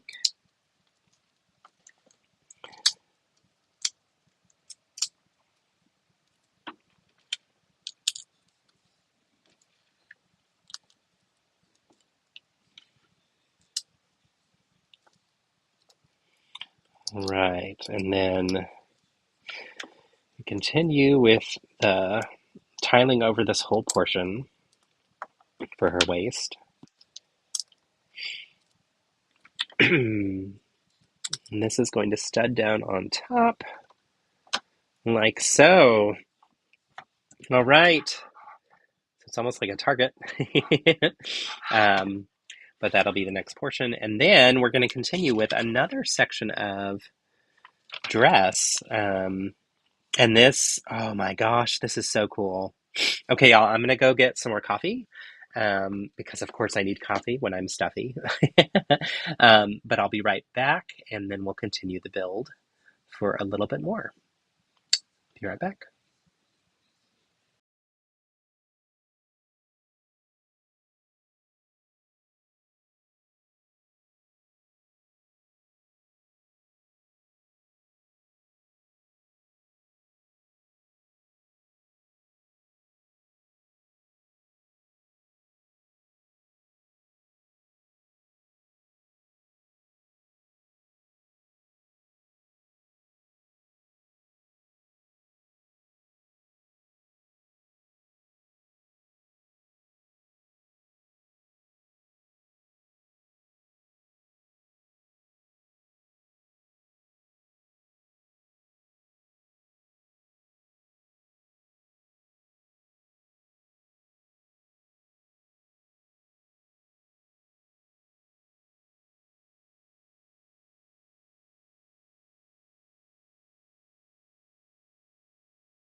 Y'all, I think I've been on mute this whole time. I think I came back from break and was on mute. I'm sorry. I'm realizing now I need to just stop using mute. Is it muted or can you hear me?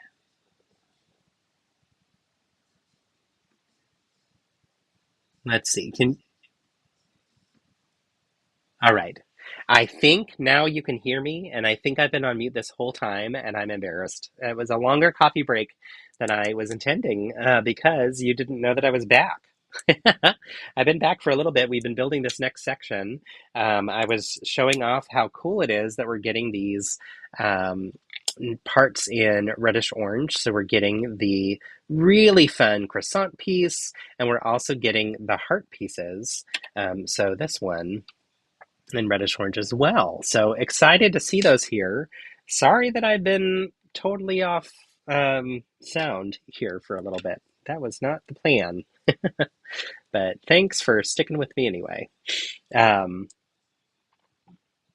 I had also said when looking at my computer, it says that the chat got disconnected, but it says it's reconnected again. So I'm not sure if that's true. If it is successfully connected again, the only way I would know is if you send me a quick note. So if you want to write something in the chat to let me know if it's working for you, that would be great. I don't really know why it wouldn't be, but okay, so those two portions that I just put on connect with clips, these portions, we actually do the clip like this. So that's creating this interesting odd shape. And then this is going to stud down in here on that white plate in there. So let's squeeze it in and see if that works. And I think it does, which is a really interesting and odd approach, but really fun and a little bit different. So put that one in here. There we go. Okay. And then I'll finish it off with these leaves. Cool. Okay. Y'all, I think I need to not use mute. It's like that. Such a truthful thing where we're like in a Zoom call with somebody and they start talking, and you're like, you're on mute. But yeah, unfortunately, y'all didn't see that, and the chat was disconnected for a little bit. So you couldn't even tell me if you did see it. All right, we are moving on to bag 8, and I think we're moving past her dress now. Looks like we got all the way up to the waist, which is fun. So we've got 8, 9, 10, 11, 12. We have 5 bags left. And I may, after this bag, push pause on the set and head out and watch the rest of the game with Philip. He's working, so he's not really fully watching it, but it is on in the background, which is fun. And yeah, I want to catch that. So okay.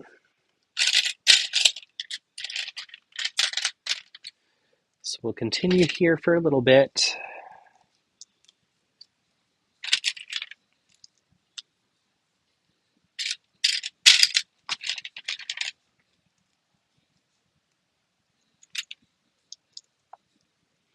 I love that LEGO has been producing more and more culturally relevant pieces like this set, and all of the different sets through their Lunar New Year, kind of Chinese New Year section of things, Spring Festival section of things. It really is neat to see global inclusion in what they're building, and also just in their storylines with their different TV series and such.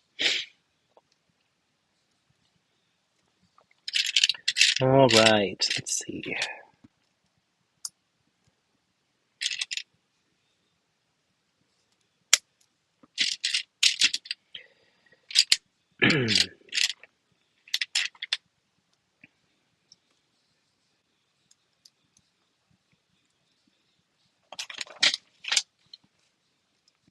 Okay, interesting. We're using more axles in really odd ways, but to make sure that it's stable.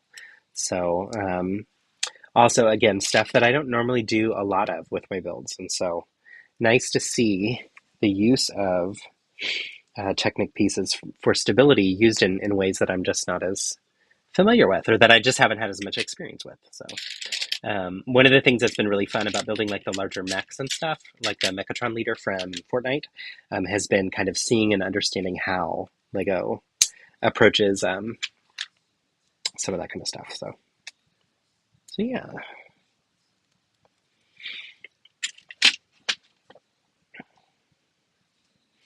All right, so this is going to slide in here, and it's going to go. Oh no, it's not yet. These go on first.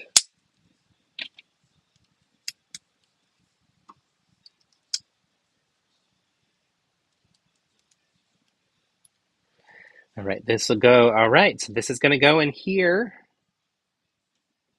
And when I look at it,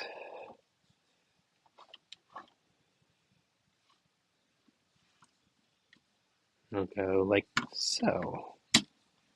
There we go. Okay, this is great. So this is going to allow her waist to twist to where you can have her posed in different ways. That is really sleek.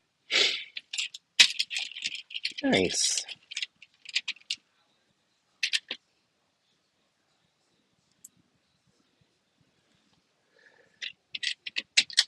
Yeah, one of the fun things about getting to go to New York was getting to meet the watchers that were hired for this Chief World Cup Watcher office or position.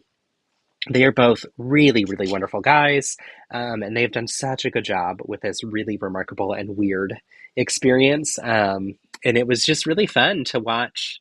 I think we saw 2 games in the um, glass cube with them, and that was really neat to get to experience the liveliness of what happens during an actual game with them there and see them creating their content that they're putting together, and lots of fun. So really, really proud of Philip. He's done a great job with this work project.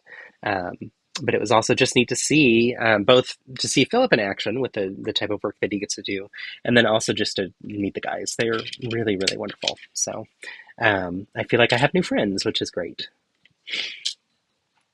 They also both have really enjoyed building the Lego sets as they've been doing a lot of the World Cup watching. And so that's been a lot of fun too for them. And I've teased them a lot about like how they're now AFOLs. They're a part of our community. So one in particular is really, really eager to continue building. So that's been a lot of fun. And I gifted them each something. So I made a mock for them, which I am excited to share with y'all in a little bit. So that was really fun too. Yeah. Also, y'all, there were 2 times during our trip at 2 different Broadway shows where someone recognized me. And I was not expecting that at all. So that was a fun surprise. The first time it was an usher that was at Titanic and really just surprised me. And he said, "Oh my gosh." He said, I feel embarrassed saying this, but you're the guy that does Lego stuff online. I love watching your content. And I put together a mock of me and my husband on our wedding cake that'll be at our wedding soon. And I was like, "Oh my gosh, that is so cool." So I asked him if he would send me a picture of it so I could see it, and he did, which was really sweet. So I got to see it. I'm not going to share his picture because it's his to share. It's not mine. I don't want to, spoil his surprise if he hasn't shown his partner. Or, I don't know the whole story, but was still really, really cool. And then we were at Schmigadoon, and this mom comes running up to me, and she says, "Hey, I have a silly question. Are you Justin from Lego Masters?" And I was like, "I am." And she said, "Oh my gosh, my kid knew it. He saw you walk in and he screamed, 'Oh my gosh, Mom, that's Justin from Lego Masters. Would you mind coming over and meeting him?'" And I was like, yes, I would love to. So I ran over, I met him and his sister. They were super sweet. Both of them are fans of the show. And it was such a treat and such a fun surprise. Um, so it was great because in both cases I had like my stickers and swag with me. So I was able to give them all a little bit of the stuff that we have to give out, which is fun. And it was just like, what a cool experience and like something that I never really expected to happen. So it's really interesting to have those experiences where people know you from something because it's just not something that um, when I first joined the Lego community, I don't think I ever thought that would be something that would happen. So, so I told them both about, we've got these build challenges and build communities, and it is mostly adults, but kids can participate as well. And I'd love to have you join. So we'll see if they join. Not sure if they will, but regardless, it was fun. It was really sweet to see them. So, and just how cool for a mom to see me and connect with me and find some, purpose and meaning in saying hello and feel fully comfortable with me connecting with her kids because clearly, like, she is not homophobic and doesn't have silly ideas of what the world sometimes thinks. And so it was just really nice. And it was a very wholesome, positive moment. So yeah, that was really fun. Oh dear, this is not wanting to go on. There we go. Okay. All right, so these are going to connect like this. That's really weird. This is like where you have to be really careful to make sure that you're building it correctly because the technique in this is really odd. But this is going to be very stable, so it's probably hard for you to see what I'm doing because it's getting so tall. All right, let's move on to the next bit. Also, I don't know if the chat is just not working anymore at all, but I'm not seeing anything. So if you tried, I'm sorry, it's not working. Um, yeah, it said that the chat disconnected when I left for break, which is odd because the only thing I did was push mute. So I don't know why that would have happened.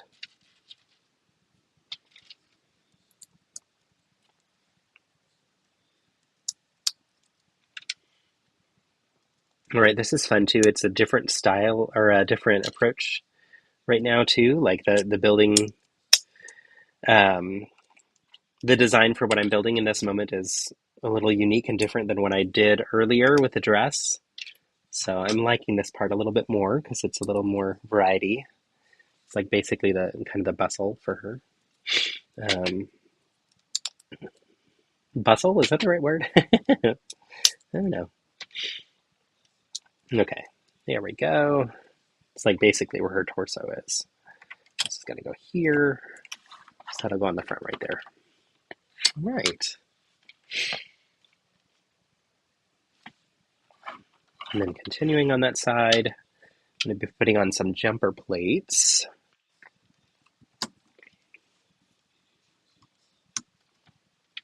We're getting close to doing some of the skeleton parts too, which will be really interesting to see how that stuff is designed. So,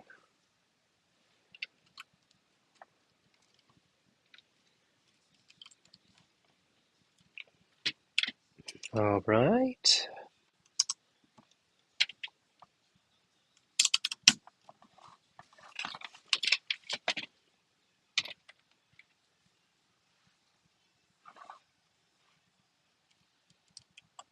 Oh, I'm hearing screaming. It sounds like, hi, Bev.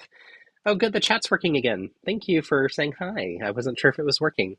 I had a coffee break, and when I came back, it said the chat had disconnected. And then I talked for a little bit and then realized I was on mute. So, oops. Oh, well. Excuse me. With this silly cold. How is your day?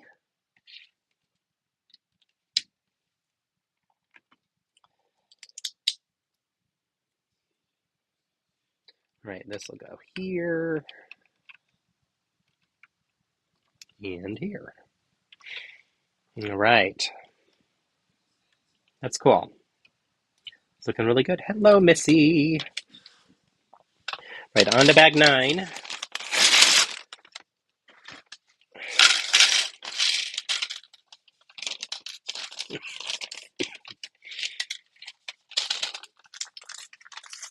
Just got home. Cool. Hopefully it was a good work day. With it being middle of July, what type of holidays are coming up that you'd be switching cards out for? Like, there's probably not. Oh, inventory day. Boo. Hopefully that's not too bad. With inventory day, is that like doing that at every single shop individually, or is it like inventory at the stock room where you have all the stock from?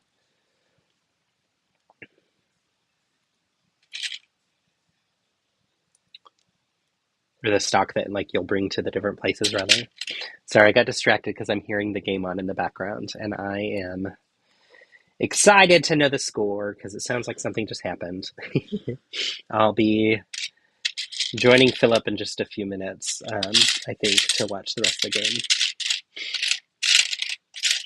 I was really hopeful I would get through all of La Catrina today with y'all, and we'll see how far I get. I do want to go and see where we're at in the game. Um,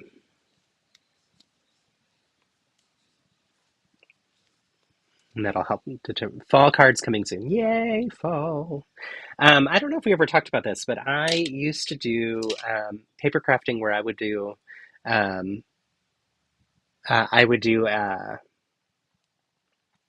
like make my own cards. I was a paper crafter, and would do stamping and paper cutting to design all of my own cards that I would do for people's birthdays and anniversaries and holidays and everything. And I loved it. It was such a fun hobby, but it also was a very expensive hobby. And it was one that I gathered lots and lots of supplies for and did for years and years. And we still do a little bit of that. So every year in July, oh, no worries about typing. It's tough. Life is hard sometimes. Your hands just need a break. No worries. No worries at all.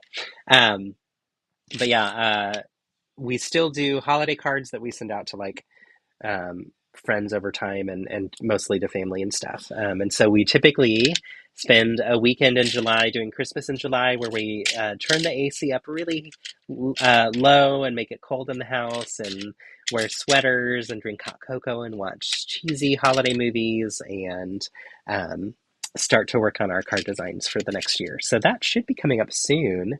It's probably going to be like the very last weekend of July this time because of this random trip that we just had. Took more time away from us than we were expecting, but in a fun way. It's totally worth it.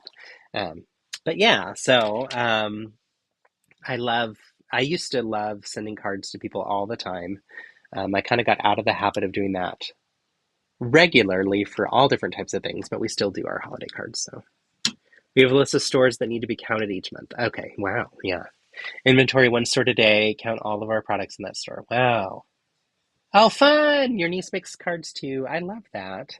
Yeah, it's just a really fun hobby. It's something that I really enjoy. So, I still enjoy doing it, and like for people's weddings and stuff, we'll still do it. But it's mostly just the cards for the holidays. So, I was looking through my phone, deleting lots of images because we're running out of space.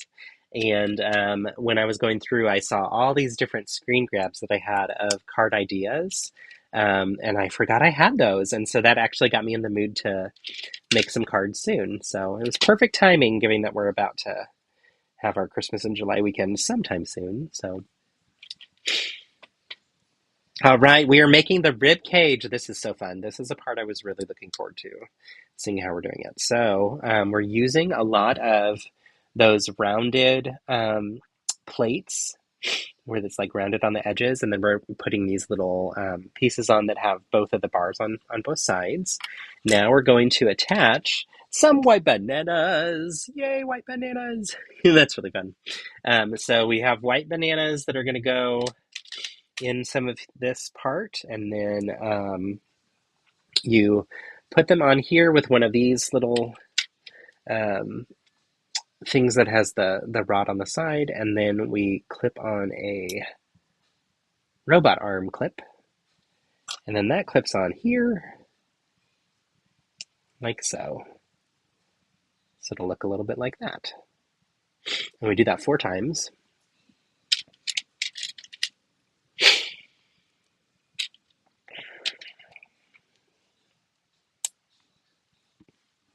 Also, in this bag, we're getting this in orange. So this is a newer shape that we got last year, I think, but we're getting it in orange for the first time. We're also getting some of these, which already came in orange, I think, but both of those are perfect for marigolds. So that'll be nice to include here.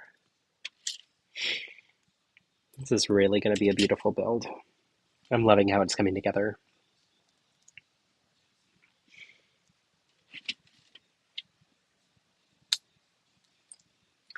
All right, more robot arms to connect these.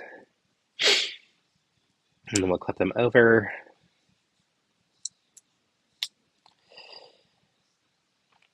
Bev and Missy, I was just saying earlier that like it feels really good to be back to streaming again because it's been a little bit of time since I was off last week while we were traveling, and it feels so good to be back here. I really like this group, and y'all have been so kind and supportive. Okay, so this goes on here, and then we wrap these rib cages around. Oh, interesting. Oh, so that's that. This is her back. So that's the back. You flip it around, and this is going to be where the front is. Flip it around, Wicked Witch. Cool. And then now we're going to attach some other parts that just kind of keep that in place.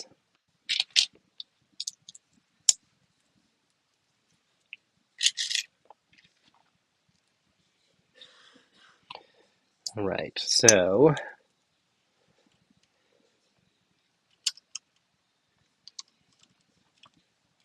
all right. There we go. Okay, so the back has more finishing here, and I like the way they use that pop of color to kind of give more curvature of her body, which is nice. And then we flip it around, and that's the front. So we're also using these longhorn horns on the front, and those are going to be the other parts of the rib cage. And these are the ones that are attached to the sternum. So I like that it's got some open portions of the rib cage and then some closed portions as well. So let me bring this closer so you can see.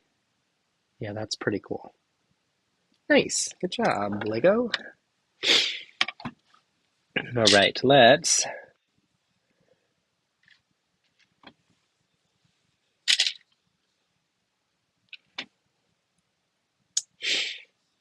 continue here. So yeah, like I said, we had such a wonderful time in New York. We saw so many shows. It was so much fun. And we come back, and one of the first things that we have is another show at Bass Concert Hall. So we get the season tickets for the Broadway Across America. And one of my favorite shows is this weekend on Sunday. So I'm very excited. It is And Juliet. And it's a really fun jukebox musical, so that just means that they use existing music in the world to put it together for the music part of it. All using music by Max Martin, who wrote many, many top hits that we've had over multiple decades for artists like Britney Spears, John Bon Jovi, Katy Perry, Jessie J, all different types of ones. Pink, lots of really, really big name people. Kelly Clarkson. And it's the story of what would happen to if Shakespeare changed the story of Romeo and Juliet and allowed Juliet to live. And it's very silly and fun, but also powerful, and has some really good themes and storylines to it. And there's a character named May, who is non-binary, and it was really through watching that show that really helped me come to understand my own identity as non-binary. So I feel very connected to the show for lots of different reasons. But May sings in a really powerful moment Britney's song, I'm Not a Girl, Not Yet a Woman. And it's such a beautiful allegory for the non-binary experience and just a really powerful part of the show to me. So I'm so excited we'll get to see it this weekend. And yeah, it's fun after a week in where we were seeing all kinds of Broadway things to get to come back and have more.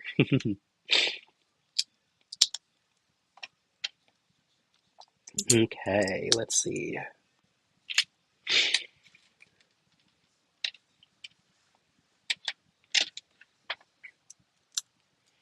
All right, I'm loving how they're using these parts to create some really interesting shapes here. So it gives her that curvature around her waist, the hourglass type shape. because she's a model. So that's the back that you can see, and I love the use of that pop of color. And then this will be the front. So I think we'll finish those details on the front with this bag. And then I'm going to run in the other room and check the score and see where we are in the game, and I'll make a game time decision on if I'm going to finish this with y'all or continue with just a couple more bags or say goodbye for a little bit.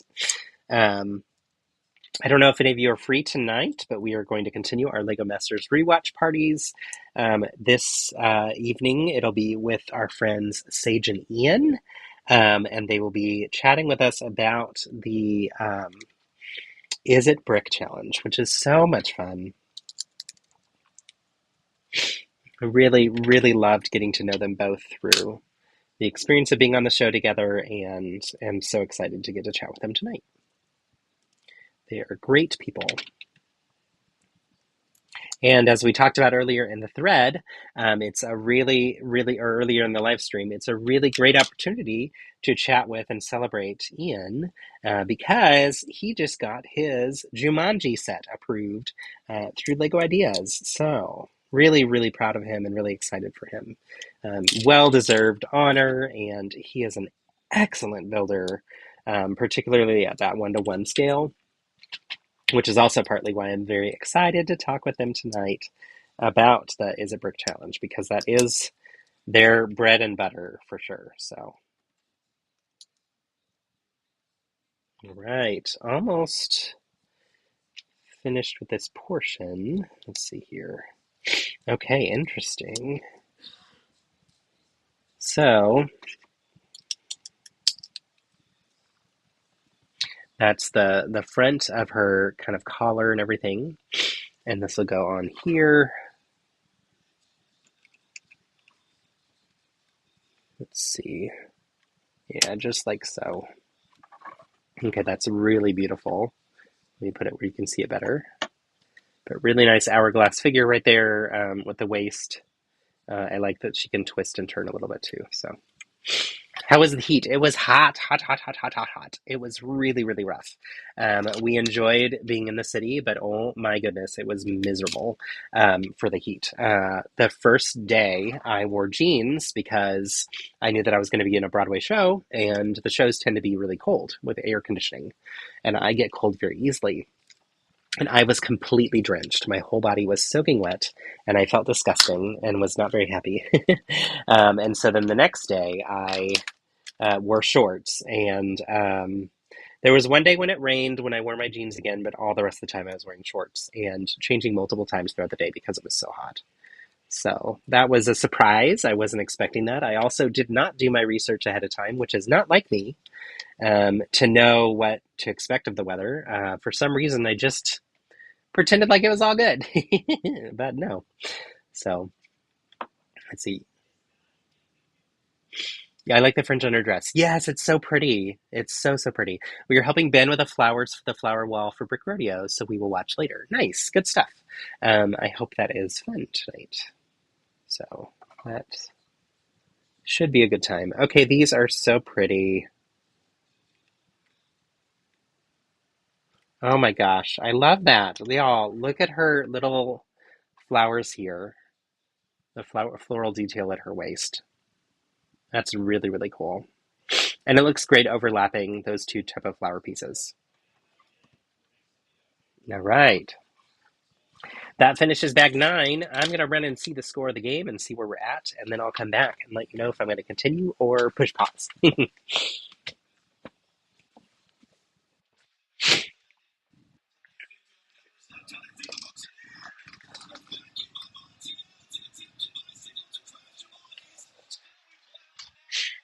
Okay, I am going to push pause and go watch the end of the game with Philip.